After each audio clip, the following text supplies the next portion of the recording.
Mga kapatid, sa Ebanghelyo ngayon, makikita natin ang kakaibang eksena. 4 na magkakaibigan ang nagbaba ng kanilang kaibigang paralitiko mula sa bubong upang pagalingin ng Panginoong Hesukristo. Sa ating buhay, kadalasan tayo ang tumpo dahil sa ating takot, kasalanan o kawalan ng pag-asa. Sino ang nagdadala sa ating papalapit sa Panginoon? O kaya sino ang dinadala natin kay Jesus? Nang makita ng Panginoon ang lumpo, hindi niya agad sinabing tumayo ka at maglakad, kundi tumayo ka, ang iyong mga kasalanan ay pinatatawad na.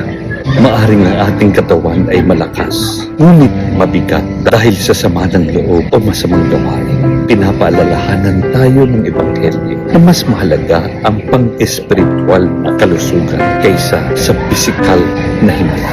Tinuturuan tayo ng Ebanghelyo ngayong araw na maging maparaan sa ating pananampalataya. Kung sarado ang pinto, huwag nating hayaan ang anumang pader o dami ng tao na maging hadlang sa ating pakikipag-ugnayan sa Diyos.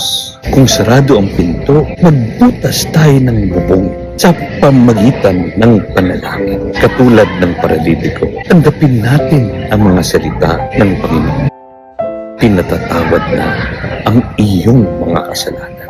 Doon magsisimula ang pagbangon at paglakad sa bagong buhay. God bless you.